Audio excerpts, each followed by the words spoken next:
دوسرے نمبر پر قرآن کریم کی تلاوت تجوید کے ساتھ کی جائے۔ اگر آپ قرآن کو تجوید کے ساتھ پڑھتے ہیں تو اس کا مطلب یہ ہے کہ آپ قرآن کریم کا حق ادا کر رہے ہیں۔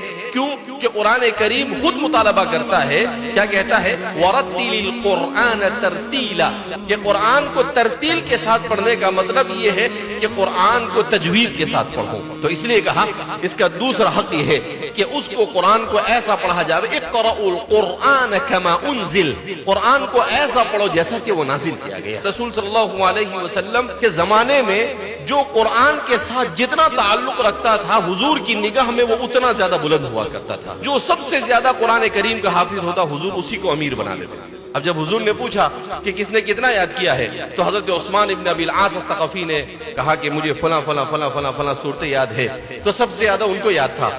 تو آپ صلی اللہ علیہ وسلم نے انہی کو امیر بنایا، اور وہی عثمان ابن ابی العاص الثقفی ہندوستان میں سب سے پہلے اسلام پہنچانے والے صحابی۔ اسی لیے ہمارے متاخرین علماء نے لکھا ہے کہ اس امت نے قرآن سے غفلت برتی ہے، کہا کم از کم 40 دن میں ایک قرآن کا ختم کرنا یہ ضروری ہے۔